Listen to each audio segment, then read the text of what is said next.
প্রিয় শিক্ষার্থী, আজ আমরা পঞ্চম শ্রেণীর প্রাথমিক বিজ্ঞান বইয়ের দ্বিতীয় অধ্যায় জীব ও পরিবেশের পারস্পরিক নির্ভরশীলতা পৃষ্ঠা নম্বর 11 এবং 21 এই অধ্যায়টি নিয়ে আমরা আজ আলোচনা করব। জীব ও পরিবেশের পারস্পরিক নির্ভরশীলতা। জীব ও পরিবেশের পারস্পরিক নির্ভরশীলতা আমরা এই অধ্যায়টিতে 6টি পার্টে ভাগ করেছি। প্রথমটি হলো জড় বস্তু উপর জীবের নির্ভরশীলতা। 2 নম্বর হলো উদ্ভিদ ও প্রাণীর পারস্পরিক নির্ভরশীলতা। 3 নম্বর উদ্ভিদ, প্রাণী ও মানুষের পারস্পরিক নির্ভরশীলতা। 4 নম্বর খাদ্য শৃঙ্খল ও খাদ্যজাল। 5 নম্বর শক্তি প্রবাহ। 6 নম্বর পরিবেশের সকল উপাদানের ভারসাম্য রক্ষার প্রয়োজনীয়তা। শিক্ষার্থীরা, তোমাদের পাঠ্য বইয়ে 1, 2, 3, 4 এবং 5, 6 এই 6টি পয়েন্ট আকারে তোমাদের বিস্তারিত দেওয়া রয়েছে। আমরা এই পরবর্তীতে এগুলো বিস্তারিত আলোচনা করব। চলো আমরা পরের ধাপে যাই। 1 নম্বর হলো জড় বস্তুর উপর জীবের নির্ভরশীলতা। তোমরা এখানে কিছু ছবি দেখতে পাচ্ছ। এছাড়া উদ্ভিদ ও প্রাণীর পারস্পরিক নির্ভরশীলতা, উদ্ভিদ ও প্রাণীর নির্ভরশীলতার কিছু চিত্র তোমরা এখানে দেখতে পাচ্ছ। এছাড়া ফুলের পরাগায়ন এবং সালোক সংশ্লেষণ কিভাবে হয় তারও তোমরা চিত্র এখানে দেখতে পাচ্ছ। এছাড়া 3 নম্বর উদ্ভিদ, প্রাণী ও মানুষের পারস্পরিক নির্ভরশীলতা, উদ্ভিদ এবং প্রাণী থেকে প্রাপ্ত সামগ্রী।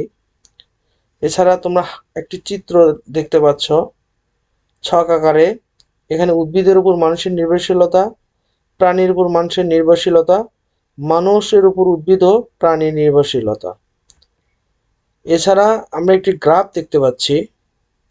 সবুজ শ্যাওলা, পরবর্তীতে সবুজ শ্যাওলাকে কে খায় এবং তারপরে কে খায় এবং তারপরে কে খায়, এটি একটি খাদ্য জাল। আমরা এটা পরবর্তীতে বিস্তারিত আলোচনা করব। আগে আমরা ছবিগুলো দেখি। এটা হলো 4 নম্বর খাদ্য শৃঙ্খল এবং খাদ্য জালের বিস্তারিত আলোচনা করব। এরপর 5 নম্বরের শক্তি প্রবাহ।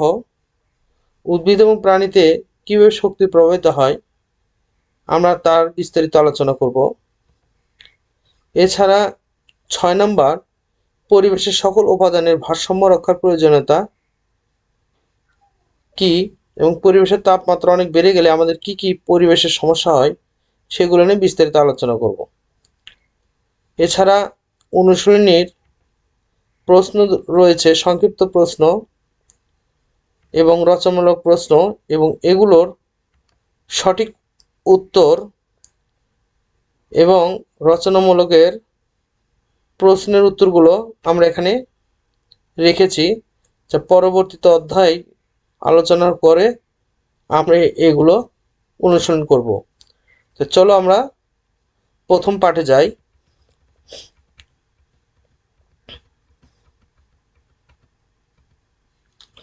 এখানে আমাদের অধ্যায়ের শুরুতেই 1 নম্বরে জড় বস্তুর উপর জীবের নির্ভরশীলতা। আসলে জড়বস্তু ও জীব নিয়ে আমাদের পরিবেশের জড়বস্তু বলতে আমরা মাটি, পানি, বায়ু ইত্যাদিকে বুঝে থাকি। কি বলো তোমরা?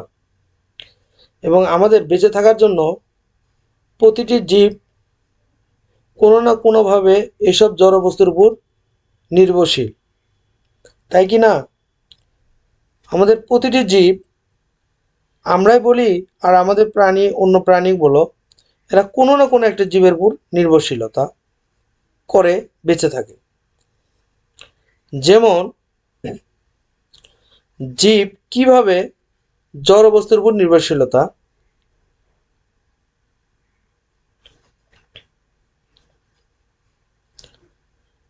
আমরা সর্বদাই জড় বস্তুর উপর নির্ভরশীল। আমাদের শ্বাসকার্য চালানোর জন্য আমাদের কিন্তু বায়ুর প্রয়োজন। এছাড়া পানি ছাড়া আমাদের জীবন একদমই অচল। কি বলো?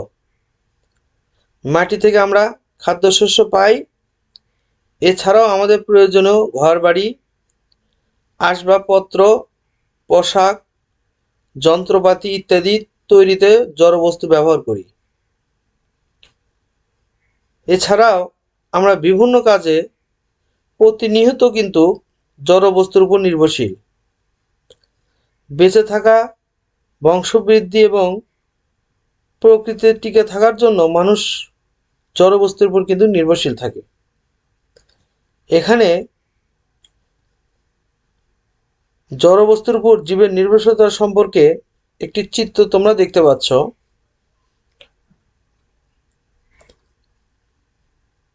মানুষের মতো অন্যান্য সকল প্রাণী বেঁচে থাকার জন্য বায়ু, মাটি, পানি ইত্যাদি জড়বস্তুর উপর নির্ভরশীল। মাটি এবং পানি অনেক জীবের বাসস্থান। অনেক পোকামাকড়, কেঁচো, ইঁদুর ইত্যাদি প্রাণী মাটির নিচে বাস করে। কি বলো তোমরা? তাই না? আমাদের মাটির নিচে কিন্তু অনেক পোকামাকড়, যেমন ইঁদুর, সাপ, এগুলো বসবাস করে। এছাড়া ব্যাঙও বসবাস করে, যদিও ব্যাঙ মাঝে সাঝে পানিতে থাকে। এছাড়া মাছ, কুমির, কাছিম ইত্যাদি পানিতে বসবাস করে। বায়ুতে যে অক্সিজেন রয়েছে, প্রাণীরা তা দিয়ে শ্বাসকার্য চালায়। তোমরা একটি চিত্র দেখতে পাচ্ছ, মাটির নিচে প্রাণী বসবাস করে, যেমন কেঁচো, ইঁদুর, বিভিন্ন ধরনের পোকামাকড়। একটি গ্রাফ আকারে আমরা এখানে দেখাচ্ছি। এছাড়া আমাদের পরিবেশের একটি ছবি দেখতে পাচ্ছ, যে আমরা একে অপরকে কিভাবে জড়বস্তুকে ব্যবহার করছি, এবং এই জড়বস্তুগুলো না থাকলে আমরা এগুলো সঠিকভাবে আমরা ব্যবহার করতে পারতাম না, মানে চলাচল করতে পারতাম না, আমাদের নানান প্রতিবন্ধকতার সৃষ্টি হতো। এবার উদ্ভিদের উপর কিছু নির্ভরশীলতা রয়েছে, যেমন প্রাণীর মতো উদ্ভিদের জড়বস্তুর উপর নির্ভর করে বেঁচে থাকে। কি বলো তোমরা? আমরা যেমন উদ্ভিদের উপর নির্ভরশীল করে বেঁচে থাকি, উদ্ভিদও আমাদের উপর নির্ভরশীল করে বেঁচে থাকে। প্রাণীর মতো উদ্ভিদেরও শ্বাসকার্যের জন্য বায়ুর অক্সিজেন প্রয়োজন হয়। উদ্ভিদ সূর্যের আলোর উপস্থিতিতে বায়ু, কার্বন ডাই অক্সাইড এবং পানি ব্যবহার করে নিজের খাদ্য তৈরি করে। অধিকাংশ সবুজ উদ্ভিদের দেহে 70-90% পানি থাকে। মাটিতে উদ্ভিদের যে পুষ্টি উপাদানগুলো থাকে তা পানির মাধ্যমে উদ্ভিদের বিভিন্ন অংশ পৌঁছায়। শাপলা, কচুরিপানা, টোপাপানা প্রভৃতি উদ্ভিদের আবাসস্থল হলো পানি। আমরা যেমন গাছ থেকে অক্সিজেন গ্রহণ করি, এবং আমরা যে অক্সিজেনটা গ্রহণ করার পরে যেটা ছাড়ি সেটা হলো কার্বন ডাই অক্সাইড। এই কার্বন ডাই অক্সাইড আবার গাছ আমাদের থেকে নিয়ে জীবন ধারণ করে। তাহলে কি হলো? জড়বস্তু, আমরা জড়বস্তুর উপর নির্ভরশীল, এবং জড়বস্তু কিন্তু আমাদের উপর নির্ভরশীল।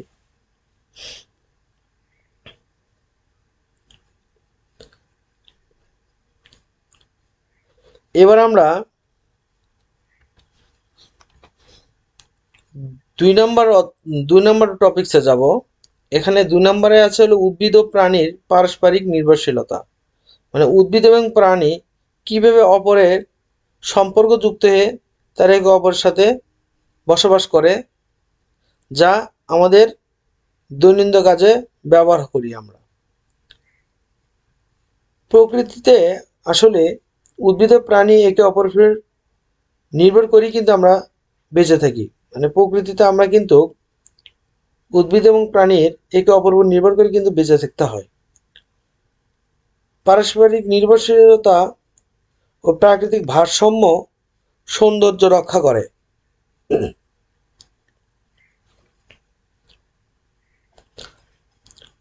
উদ্ভিদ এবং প্রাণী কেউ স্বয়ংসম্পূর্ণ নয়। পরিবেশে বসবাস এবং বেঁচে থাকার প্রয়োজনীয় উপাদানের চাহিদা পূরণ তারা একে অপরের উপর নির্ভরশীল।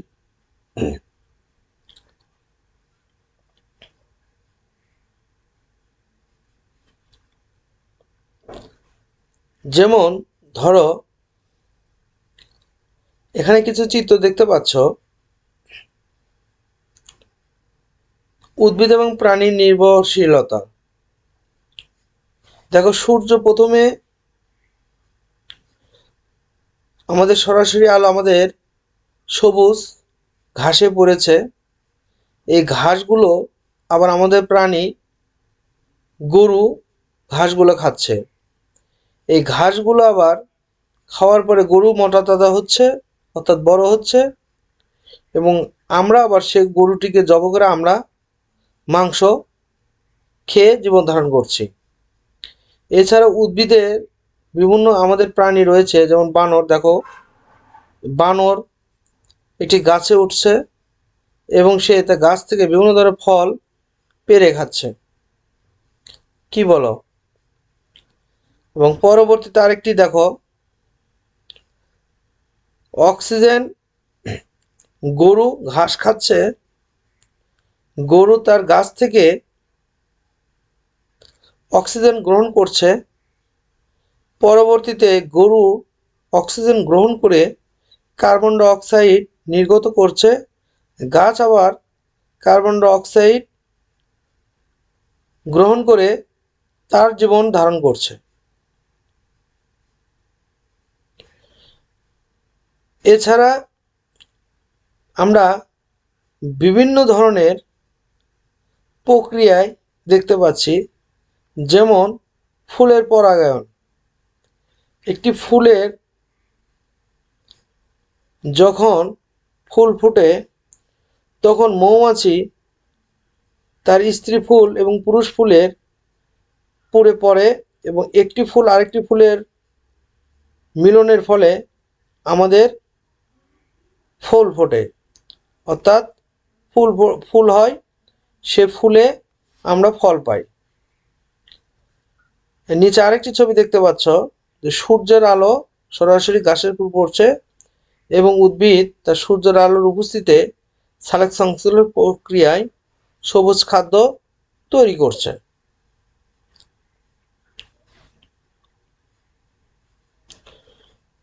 পরিবেশের উদ্ভিদ ও প্রাণীর আমরা একের উপর কিন্তু সম্পূর্ণ নির্ভরশীল।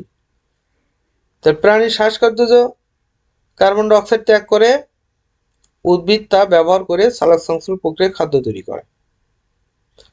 প্রাণী এই খাদ্য গ্রহণ করে বেঁচে থাকে। উদ্ভিদে সালোক সংশ্লেষণ যে অক্সিজেন উৎপন্ন হয় তা প্রাণীর শ্বাস গ্রহণের সময় ব্যবহার করে। উদ্ভিদ অনেক প্রাণীর আবাসস্থল, যেমন গাছের ডালে পাখি, বানর, মৌমাছি, পিঁপড়া ইত্যাদি বাস করে। উদ্ভিদের পরাগায়ন ও বীজের বিস্তরণ প্রাণীদের উপর নির্ভরশীল। মৌমাছি, পাখি, প্রজাপতি ইত্যাদি বিভিন্ন ধরনের প্রাণীর ফুলে ফুলে ঘুরে মধু সংগ্রহ করে এবং এর মাধ্যমে এক ফুলের পরাগ রেণু অন্য ফুলে স্থানান্তরিত হয়ে পরাগায়ন ঘটায়। এবং পরাগায়ন না হলে অধিকাংশ উদ্ভিদের বংশবৃদ্ধি কিন্তু সম্ভব হয় না। পাখিরা ফল খায়, ফল খাওয়ার সময় পাখির মাধ্যমে প্রকৃতিতে ফলের বীজ ছড়িয়ে পড়ে, এর ফলে বীজের বিস্তরণ ঘটে। কিছু কিছু উদ্ভিদের বীজের সরাসরি অঙ্কুরোদ্গম হয় না। উদ্ভিদের বীজ পাখি খাওয়ার পর তা মলের মাধ্যমে আবার মাটিতে ফিরে আসে, তারপর সেগুলো থেকে উদ্ভিদ নতুন চারা গাছ জন্মে, যেমন বট, পাকুড় প্রভৃতি উদ্ভিদ। কি বলো তোমরা? বিভিন্ন উদ্ভিদ ও প্রাণীর মৃতদেহ পচে প্রকৃত জড় উপাদানে পরিণত হয় এবং সবুজ উদ্ভিদ এদেরকে পুষ্টি উপাদান হিসেবে গ্রহণ করে। এভাবে উদ্ভিদ প্রাণী পারস্পরিক নির্ভরশীলতার মাধ্যমে পরিবেশের গতিশীল ও ভারসাম্য বজায় রাখে। তাহলে আমরা এখানে একটি জিনিস ভালোভাবে লক্ষ্য করলাম, যে উদ্ভিদ এবং প্রাণী আমরা পরস্পর নির্ভরশীলতা। উদ্ভিদ ছাড়া আমরা বাঁচব না এবং উদ্ভিদ প্রাণী ছাড়া বাঁচবে না। যেমন বীজের বিস্তরণটা তোমরা হয়তো দেখতে পাচ্ছ বা জানো, পাখি কিন্তু বীজ বিস্তরণের একটি অন্যতম মাধ্যম। যখন কোনো পাখি পেয়ারা খায়, দেখবা পেয়ারা খাওয়ার পরে আর বিচিটা খেয়ে ফেলে, পরবর্তীতে ওই পাখিটি অন্য জায়গায় মলত্যাগ করলে বীজ মাধ্যমে একটি পেয়ারার চারা উৎপন্ন হয়। ফলে কি হলো, যে মানুষ ছাড়াই একটি পেয়ারা গাছের জন্ম হলো। এটা হলো বীজের বিস্তরণ।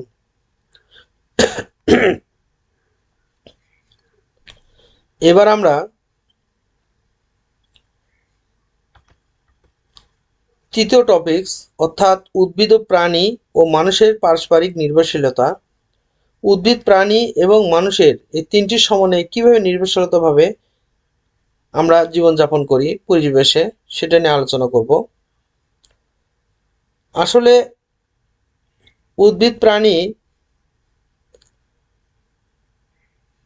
বেঁচে থাকার জন্য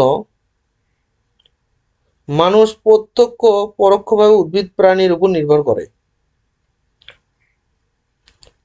আবার কোনো কোনো ক্ষেত্রে উদ্ভিদ প্রাণী বংশবৃদ্ধি এবং টিকে থাকার জন্য মানুষের উপর নির্ভরশীলতা করে। যেমন ধরো, উদ্ভিদের উপর মানুষের নির্ভরশীলতা মানে উদ্ভিদের উপর মানুষের নির্ভরশীলতা। আমরা যেমন উদ্ভিদের উপর নির্ভরশীল করি, প্রতিদিন যে খাবারগুলো আমরা খাই, আমাদের কিন্তু অধিকাংশ খাবার উদ্ভিদ থেকেই আসে। এগুলো হলো ভাত, আটা, ধরো ময়দা, ডাল, ফলমূল, শাকসবজি, বীজ ইত্যাদি, যেগুলো ছবি তোমরা দেখতে পাচ্ছ। উদ্ভিদ সালোক সংশ্লেষণ প্রক্রিয়ায় যে অক্সিজেন উৎপন্ন করে, মানুষ বা অন্যান্য প্রাণী সেই অক্সিজেন গ্রহণ করে বেঁচে থাকে। উদ্ভিদ থেকে অন্য ধরনের ঔষধ তৈরি হয়।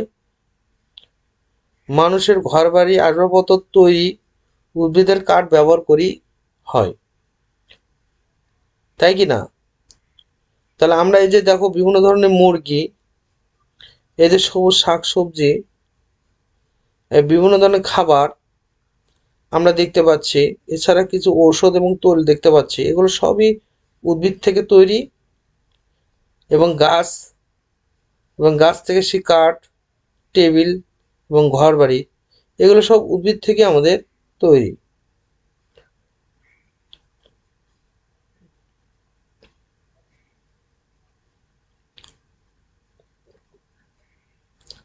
তাহলে এবার মানুষের উপর উদ্ভিদ ও প্রাণী নির্ভরশীলতা একটু দেখি। মানুষ প্রাণী এবং উদ্ভিদের উপর নানানভাবে নির্ভরশীল। মানুষ প্রাণী ও উদ্ভিদের উপর নানানভাবে নির্ভরশীল। প্রাণী ও উদ্ভিদ অনেক ক্ষেত্রে মানুষের উপর নির্ভরশীল। যেমন ধরো, মানুষ যখন পশুপালন করে তখন প্রাণীর খাদ্য সরবরাহ করে। বংশবৃদ্ধি ও নিরাপত্তার জন্য আশ্রয়ের ব্যবস্থা করতে হয় কিন্তু আমাদের, এবং সুস্বাস্থ্যের জন্য উন্নত পরিবেশ এবং চিকিৎসা নিশ্চিত করে। এছাড়া মানুষ চাষাবাদের মাধ্যমে উদ্ভিদের ফসল এবং বংশবৃদ্ধির জন্য উপযুক্ত পরিবেশ তৈরি করে। সার ব্যবহার করে উদ্ভিদের পুষ্টি সরবরাহ করে। রোগ আগাছা, প্রতিকূল আবহাওয়া থেকে রক্ষা করে এবং বনায়নের মাধ্যমে সংখ্যা বৃদ্ধি ও উদ্ভিদ প্রজাতির টিকে থাকা নিশ্চিত করে। শিক্ষার্থীরা, এবার আমরা উদ্ভিদের উপর মানুষের নির্ভরশীলতা এবং প্রাণীর উপর মানুষের নির্ভরশীলতা এবং মানুষের উপর উদ্ভিদ ও প্রাণী নির্ভরশীলতা নিয়ে কয়েকটি বাক্য তৈরি করব।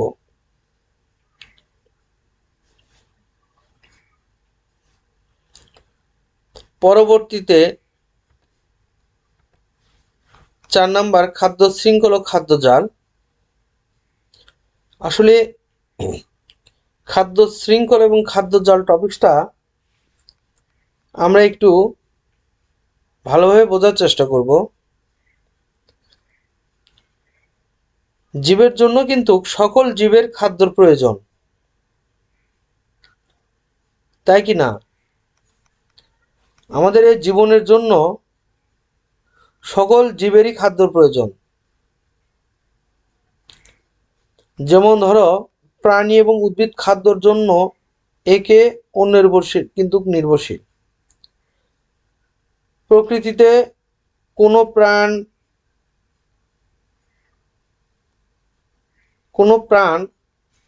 অর্থাৎ প্রকৃতিতে কোনো প্রাণ লতাপাতা ফল ইত্যাদি খেয়ে বেঁচে থাকে। আবার কোনো কোনো প্রাণী অন্যান্য প্রাণীকে খাদ্য হিসেবে গ্রহণ করে। যে সকল প্রাণী অন্য প্রাণী বা উদ্ভিদ খায় তারা হলো খাদক। বুঝতে পারছো?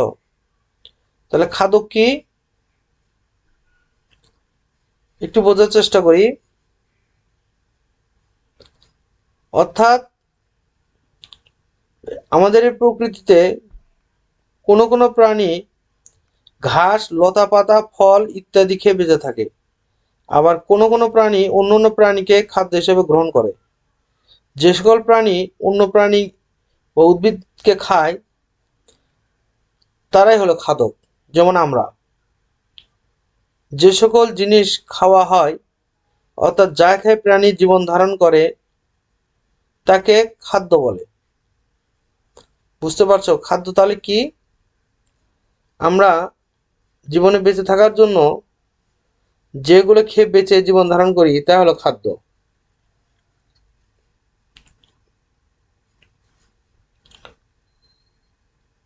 এখানে বিভিন্ন ধরনের খাদ্য আমরা দেখতে পাচ্ছি।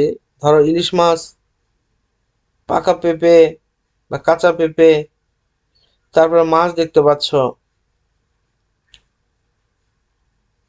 তোমরা একটু উপরে একটি গ্রাফ দেখতে পাচ্ছ, সবুজ শ্যাওলা। তাহলে এই সবুজ শ্যাওলা কি খায়? মাছ। এই মাছ এই মাছকে খায় কে? পরবর্তীতে তার বড় মাছ, যেমন বোয়াল মাছ। বোয়াল মাছকে রাক্ষসী মাছ হিসেবে বলা হয়। এরা সমস্ত পুকুরের মাছগুলোকে খেয়ে মেরে ফেলে। তাহলে সবুজ শ্যাওলা ঘাসপালা পুকুরের ভিতরে এগুলো খায় হলো ছোট ছোট মাছ। এই মাছগুলো বা প্লাঙ্কটনগুলো খেয়ে যখন মাছ খেয়ে বড় হয়, সে মাছকে আবার আমাদের তার বড় মাছ খেয়ে ফেলে। তার বড় মাছ আবার তার বড় মাছকে খেয়ে ফেলে, অর্থাৎ বোয়াল মাছ খেয়ে ফেলে। এইভাবে পর্যায়ক্রমে আমাদের সর্বশেষ আমরা মাছটিকে খেয়ে ফেলি। তাহলে আমরা তারপরে খাদক, তারপরে খাদক হলো আমরা। এবার খাদ্য এবং খাদকের মধ্যে পর্যায়ক্রমে পরস্পর সম্পর্কের ভিত্তি করে খাদ্য শৃঙ্খল কিন্তু তৈরি হয়। উপরের প্রবাদ চিত্র তোমরা অবশ্যই দেখলা। কি দেখতে পেলাম আমরা? যে খাদক অন্য প্রাণীর কাছে খাদ্য হিসেবে বিবেচিত হয়। এই সম্পর্কটি হলো খাদ্য শৃঙ্খল, তাই কি না?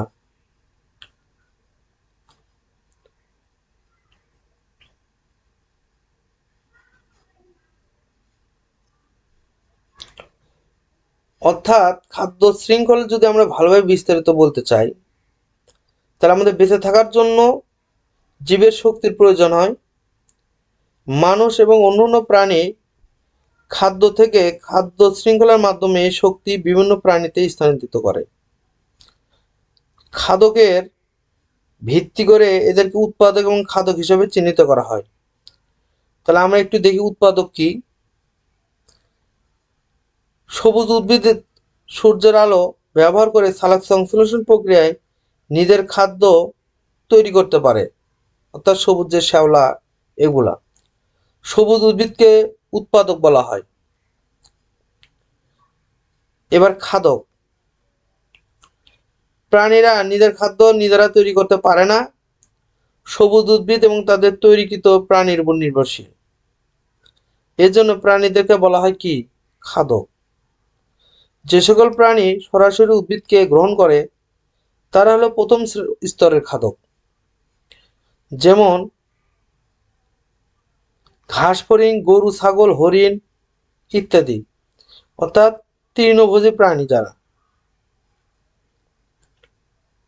খেয়ে বেঁচে থাকে, এবং তারা হলো দ্বিতীয় শ্রেণীর খাদক। অর্থাৎ তৃণভোজী প্রাণীর খেয়ে বেঁচে থাকে, আমরা এগুলো তৃণভোজী প্রাণী খেয়ে যারা বেঁচে থাকে, আবার তাদের খেয়ে আমরা যখন বেঁচে থাকি তারা হলো দ্বিতীয় শ্রেণীর খাদক, যেমন ব্যাঙ, শিয়াল ইত্যাদি প্রাণী। তোমরা কি বুঝতে পারছো? প্রথম শ্রেণীর খাদক তাহলে কি হচ্ছে? ঘাস ফড়িং, গরু, ছাগল, হরিণ ইত্যাদি। আর দ্বিতীয় শ্রেণীর খাদক যেমন ব্যাঙ, শিয়াল ইত্যাদি প্রাণী। আবার দ্বিতীয় স্তরের খাদ্য খেয়ে হিসেবে গ্রহণ করে তারা হলো তৃতীয় স্তরের খাদক, যেমন সাপ, ঈগল, বাঘ ইত্যাদি। অধিকাংশ তৃতীয় স্তরের খাদক মাংসভোজী। খাদ্য শৃঙ্খলের প্রতিটি স্তরে খাদ্য স্তর বা টপিক লেভেল বলা হয়। এবার আমরা খাদ্য জাল সম্পর্কে আলোচনা করব। তোমরা একটি খাদ্য জালে একটি ডায়াগ্রাম দেখতে পাচ্ছ। এখানে বাঘ, খরগোশ, একটি গাছ, বৃক্ষ, গুল্ম বিরুৎ, পাখি, হরিণ, চিল এগুলো দেখতে পাচ্ছ। তো আমরা যদি এই বাস্তু সংস্থানকে যদি কল্পনা করতে পারি, যেমন আমরা একটু চিন্তা করি যে বাস্তু সংস্থান বিদ্যমান একাধিক খাদ্য শৃঙ্খল মধ্যে খাদ্য এবং খাদ্য সম্পর্কের উপর ভিত্তি করে অপর অপরের সাথে যুক্ত থাকে। খাদ্য শৃঙ্খল সমূহ পরস্পরের যুক্ত হয়ে জালের মধ্যে একটি জটিল যে অবস্থা তৈরি করে তাকে কি বলা হয়? খাদ্য জাল, তাই কি না? এটি একটি জালের মতো হয়েছে না, যে একে অপরকে খাচ্ছে, ওই আবার আরেকজনকে খাচ্ছে, তাই আবার আবার আরেকজন খাচ্ছে, এরকম করে একটি জাল পর্যায় সৃষ্টি হচ্ছে। এজন্যই খাদ্যের শ্রেণীকে বলা হচ্ছে খাদ্য জাল। তাহলে খাদ্য শৃঙ্খলা খাদ্য জালের মাধ্যমে একই পরিবেশে বসবাসকারী বিভিন্ন জীবের মধ্যে শক্তি ও খাদ্যর ভারসাম্য বজায় রাখছে। যেমন তোমরা দেখতে পাচ্ছ যে একটি এই বৃক্ষর পাতা কে খাবে? এই বৃক্ষর পাতাগুলো খাবে হরিণ, খরগোশ, তাই কি না? আবার কাঠবিড়ালি ফল খাচ্ছে। তারপরে এদের খাওয়া শেষে যখন এরা বড় হবে খেয়ে, তখন আবার এই খরগোশ, এই যে বিভিন্ন ধরনের তোমার পাখি, এই পাখিগুলো আবার যে ঘাস খেয়ে বড় হয়েছে, আমাদের বিভিন্ন ধরনের ফড়িং, ধরো পোকামাকড়, এগুলো আবার পাখি খাবে। এই পাখি আবার কে খাবে? গাংচিল, সাপ এবং বেজি এগুলো খাবে কে? চিল। চিলকে আবার অন্য প্রাণী ভক্ষণ করবে। কে থাকবে? ধরো বাঘ, তাহলে বাঘ হরিণকে খাবে, পাখিকে খাবে, তোমার চিলকে খাবে, যাকে পাবে দুর্বল প্রাণী তার ছোট লেভেলের দুর্বল প্রাণীকে খেয়ে ফেলবে। এইভাবে বাঘকে আবার অন্য কোনো প্রাণী হত্যা করবে। এইভাবে একে অপরকে খাদ্য খেয়ে শক্তি যোগে একে অপরের জীবনে পরিবেশে টিকে থাকে। এই যে খাদ্যর একে অপরকে খাদ্য গ্রহণ করে যে একটি জালের মতো একটি তৈরি হচ্ছে, একে বলা হয় খাদ্য জাল। এবার শক্তি প্রবাহ,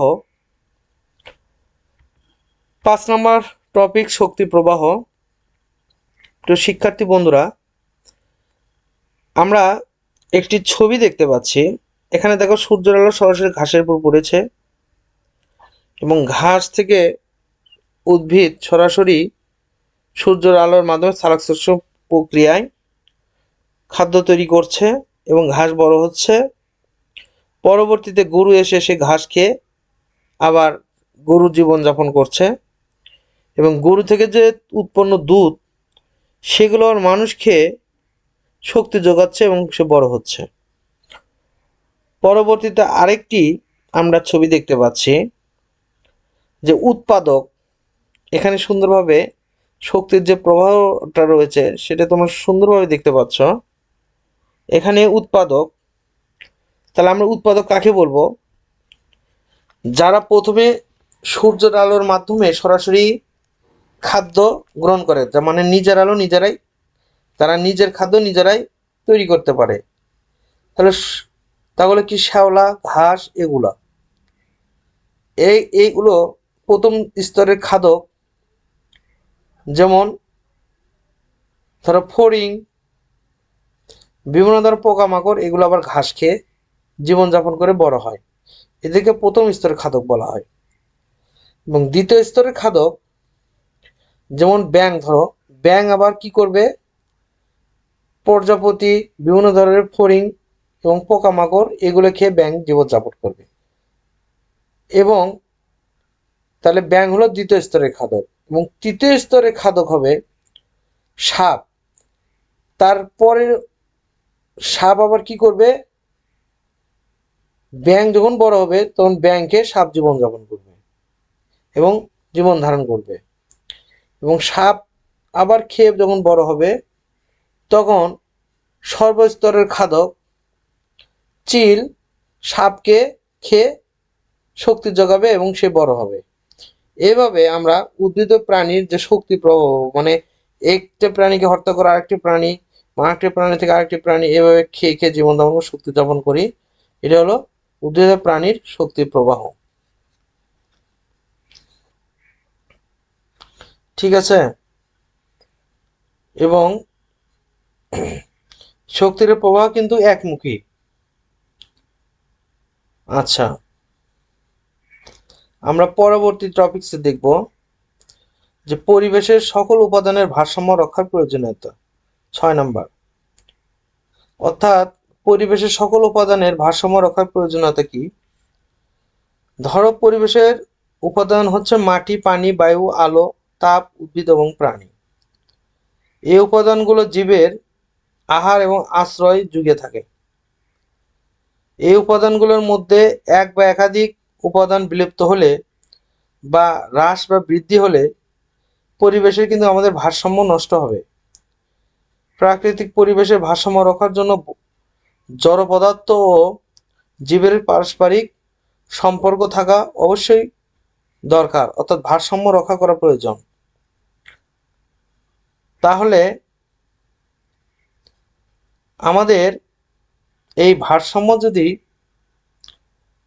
রক্ষা না হয় তাহলে আমাদের দেশের গড় তাপমাত্রা মারাত্মকভাবে বেড়ে যাবে। এর ফলে বিভিন্ন ধরনের সমস্যা তৈরি হবে।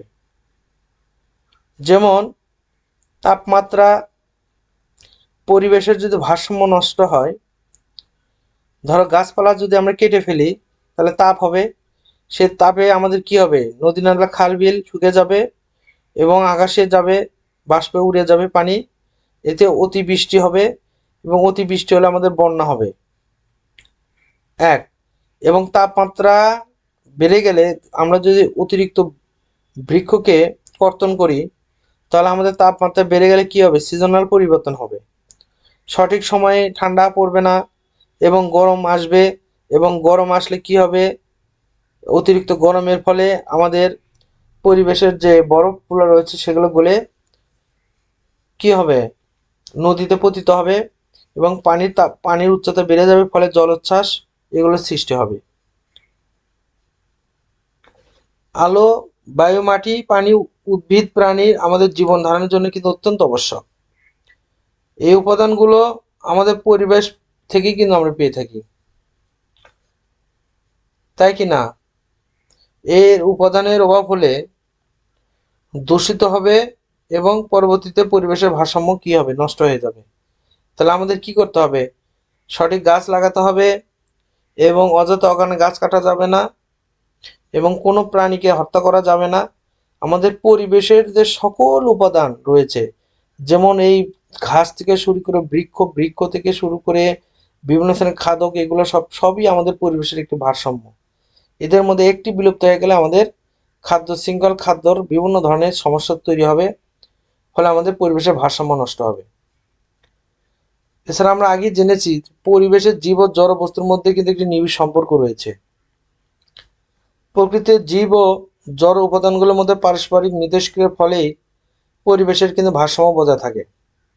তাই পরিবেশের একটি উপাদানের ভারসাম্য নষ্ট হলে জলবায়ুর পরিবর্তন হবে, যার ফলে আমাদের কি হবে? খরা, ফসল হানি, খাদ্য জাল ধ্বংস হয়ে যাবে, যা কিছুক্ষণ আগে আমরা দেখলাম প্রভৃতি ঘটবে। ফলে পৃথিবীতে বসবাসের অযোগ্য হয়ে পড়বে এবং সমগ্র জীবজগতের অস্তিত্বের হুমকির মুখে পড়বে, অর্থাৎ আমরাও বিলীন হয়ে যাব। তাই মানুষ ও জীবজগতের অস্তিত্ব রক্ষার জন্য পরিবেশের উপাদানগুলো ভারসাম্য রক্ষা করা আমাদের একান্তই প্রয়োজন। এবং তোমরা চাইলে প্রতিটি বাসায় একটি করে গাছ লাগাবে এবং ফলস এবে একটি তোমার ঔষধি গাছ এগুলো লাগাবে। এবং বৃক্ষ কিন্তু আমাদের পরিবেশে ভারসাম্য রক্ষার একটি গুরুত্বপূর্ণ ভূমিকা পালন করে। প্রিয় শিক্ষার্থীরা, তাহলে আমরা অধ্যায়ের প্রায় শেষে চলে এসেছি। এবার আমরা অনুশীলনের প্রশ্নগুলো দেখব। সংক্ষিপ্ত প্রশ্ন উত্তর: ক, উদ্ভিদ কিভাবে জড়বস্তুর উপর নির্ভরশীল? খ নাম্বার, উদ্ভিদ এবং বংশবৃদ্ধির জন্য প্রাণীর উপর কিভাবে নির্ভরশীল? গ নাম্বার, নিকট পরিবেশে দেখা যায় এমন একটি খাদ্য শৃঙ্খলের প্রবাহচিত্র তৈরি করি। এছাড়া বর্ণনামূলক প্রশ্ন রয়েছে। ক নম্বর, উদ্ভিদের উপর মানুষের অন্যান্য প্রাণী কিভাবে নির্ভরশীল? পরিবেশের উপাদানগুলোর ভারসাম্য রক্ষা করা প্রয়োজন কেন? গ নম্বর, প্রাণী ও উদ্ভিদের পারস্পরিক নির্ভরশীলতা আলোকে জীবজগতের শক্তি প্রবাহ বর্ণনা করি। চলো আমরা এই সংক্ষিপ্ত প্রশ্ন এবং রচনামূলক প্রশ্নগুলোর উত্তরগুলো দেখে নেই। দেখো, আমাদের ক নাম্বার প্রশ্ন রয়েছে, উদ্ভিদ কিভাবে জড়বস্তুর উপর নির্ভরশীল? তাহলে আমরা উদ্ভিদ বেঁচে থাকার জন্য বিভিন্ন জড়বস্তুর উপর নির্ভর করি। কি বলো? যেমন সূর্য এবং আলো, বাতাস। উদ্ভিদ সূর্য এবং আলো এবং বাতাসে কার্বন ডাই অক্সাইড ব্যবহার করে নিজের খাদ্য তৈরি করে। মাটি ও পানি, পুষ্টি উপাদান ও পানির জন্য উদ্ভিদ মাটির উপর নির্ভরশীল। এছাড়া মাটি উদ্ভিদকে আঁকড়ে ধরে রাখতে সাহায্য করে। খ নম্বর, উদ্ভিদ বংশবৃদ্ধির জন্য প্রাণীর উপর কিভাবে নির্ভরশীল? উদ্ভিদ প্রধানত দুটি কাজে প্রাণীর উপর নির্ভরশীল করে: পরাগায়ন আর হলো বীজের বিস্তার, যেটা একটু আগে আমরা টপিকস আলোচনা করেছি। মৌমাছি বা পাখির মতো প্রাণীরা এক ফুল থেকে অন্য ফুলে বসার মাধ্যমে পরাগায়নে সাহায্য করে, যা থেকে বীজ তৈরি হয়, অর্থাৎ ফল হয়, ফল হলে বীজ হয়। পরাগায়ন না হলে কিন্তু ফসল হবে না, অর্থাৎ বীজ হবে না, বীজ না হলে ফসল হবে না। তাহলে আমাদের পরাগায়নের জন্য মাছ এবং পাখি আমাদের অত্যন্ত গুরুত্বপূর্ণ ভূমিকা পালন করে। এবং বীজের বিস্তার, প্রাণীরা বিভিন্ন ফল খাওয়ার পর তার বীজ দূরে ফেলে দেয়, ফলে নতুন নতুন জায়গায় চারা গাছ জন্মায়। এই যে এই পাখি যখন বটের বীজ খায়, এই বটটা খাওয়ার পরে পাখি এই বীজটা মুখের ভিতরে রেখে থাকে এবং খাওয়ার পরে যখন পরবর্তীতে সে মলত্যাগ করে, তখন পরবর্তীতে বটের যে বীজগুলো তার মলত্যাগের সাথে বের হয়ে যায় এবং পরে মাটিতে এই বীজটি পড়ে পরবর্তী একটি নতুন বট গাছের জন্ম নেয়। তাহলে কি হলো? এক বীজ আর এক জায়গা থেকে অন্য জায়গায় বিস্তার লাভ করলো, এ হলো বীজের বিস্তার। এভাবে পাখির মাধ্যমে বীজের বিস্তার হয়। এছাড়া মানুষ তো করেই, মানুষের মাধ্যমে বীজের বিস্তার হয়। ধরো কেউ হেঁটে নিয়ে গেল, কেউ হাতে করে নিয়ে গেল, তোমার নানার বাড়ি থেকে তোমার দাদার বাসায় তুমি বীজ হাতে নিয়ে গেলা, নিয়ে যে একটি লাইয়ের গাছ গাড়লা, তাহলে কি বীজের বিস্তার হলো না? এছাড়া কৃষকের মাধ্যমে বীজের বিস্তার হয়। গ নাম্বার, নিকট পরিবেশে দেখা যায় এমন একটি খাদ্য শৃঙ্খলের প্রভাবচিত্র। আমাদের চারপাশে দেখা যায় এমন একটি সাধারণ খাদ্য শৃঙ্খল নিচে দেওয়া হলো। যেমন ঘাস, ফড়িং, ব্যাঙ, সাপ। এখানে ঘাস সূর্যের আলো ব্যবহার করে শক্তি তৈরি করে, যা পর্যায়ক্রমে ফড়িং, ব্যাঙ এবং সাপের মধ্যে প্রবাহিত হয়। অর্থাৎ ঘাস, সূর্যের আলো ব্যবহার করে ঘাস বড় হয়, ঘাসকে আবার ফড়িং খায়, ফড়িংকে আবার ব্যাঙ আবার ফড়িংকে খায়, এবং সাপ আবার ব্যাঙকে খায়। এভাবে শক্তি প্রবাহিত হয়। এবং সাপকে আবার পরে কে খায়? চিল খায়। আচ্ছা, এবার আমরা রচনামূলক প্রশ্ন আসি। উদ্ভিদের উপর মানুষ অন্য অন্য প্রাণী কিভাবে নির্ভর করে বা নির্ভরশীল? মানুষ এবং অন্যান্য প্রাণী বেঁচে থাকার জন্য নানানভাবে উদ্ভিদের উপর নির্ভর করে। এক হলো খাদ্য। মানুষ তার প্রয়োজনীয় খাদ্য যেমন চাল, ডাল, ফলমূল, সবজি উদ্ভিদ থেকে পায়। অনেক প্রাণীও বেঁচে থাকার জন্য সরাসরি উদ্ভিদ খেয়ে থাকে। এছাড়া অক্সিজেন, উদ্ভিদ সালোকসংশ্লেষণ প্রক্রিয়ায় অক্সিজেন ত্যাগ করে। মানুষ এবং অন্যান্য প্রাণী অক্সিজেন গ্রহণ করে শ্বাসকার্য চালায়। আশ্রয় এবং সরঞ্জাম, অনেক প্রাণী যেমন পাখি, কাঠবিড়ালি উদ্ভিদে বাস করে। মানুষ ঘর বাড়ি, আসবাবপত্র এবং কাপড় তৈরির জন্য উদ্ভিদ থেকে কাঠ এবং তুলা পায়। ঔষধ, অনেক জীবন রক্ষাকারী ঔষধ ভেষজ উদ্ভিদ থেকেই কিন্তু তৈরি হয়। কি তাই না? অনেক ঔষধি গাছ আছে না, যেমন তুলসীর গাছ দেখো, এই তুলসী গাছের পাতা খেলে কি হয়? আমাদের ঠান্ডা রক্ষা হয়। এগুলো ভেষজ উদ্ভিদ। এছাড়া নিম গাছের ডাল অত্যন্ত উপকারী। এছাড়া অর্জুনের ছাল আছে যা হাড়ের কাজ করে। এগুলো কিন্তু ভেষজ উদ্ভিদ। পরিবেশের উপাদানগুলোর ভারসাম্য রক্ষা করা প্রয়োজন কেন? পরিবেশ ভারসাম্য বজায় রাখা আমাদের অস্তিত্বের জন্য জরুরি। প্রথম হলো জীবের বেঁচে থাকা। পরিবেশের উপাদান যেমন বায়ু, পানি, মাটি ভারসাম্য নষ্ট হলে উদ্ভিদ ও প্রাণীর জীবন হুমকির মুখে পড়বে।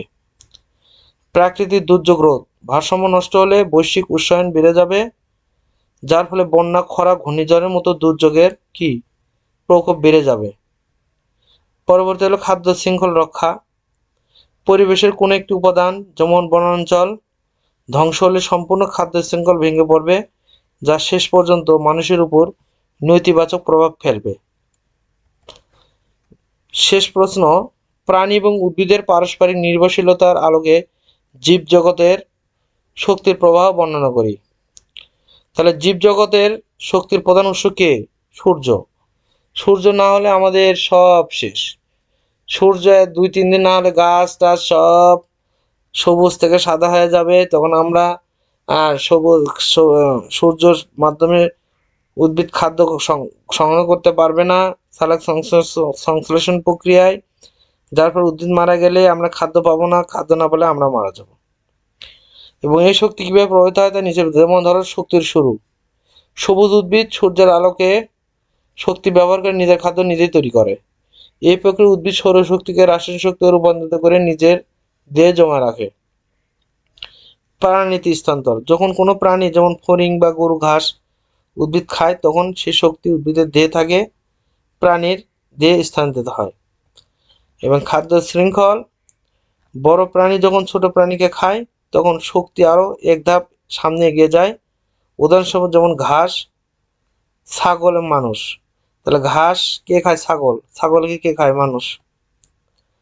চক্রাকারের সম্পর্ক, প্রাণী শ্বাস ত্যাগের মাধ্যমে কার্বন ডাই অক্সাইড ছাড়ে, যা উদ্ভিদ খাদ্য তৈরিতে ব্যবহার করে।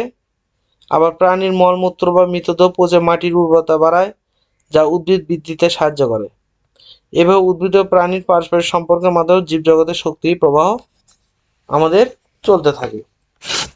প্রিয় শিক্ষার্থী বন্ধুরা, আমার এই ভিডিওটি ভালো লাগলে তোমরা অবশ্যই লাইক এবং কমেন্ট করবে এবং পরবর্তী ভিডিওর জন্য অবশ্যই আমার চ্যানেলটিকে সাবস্ক্রাইব করবে।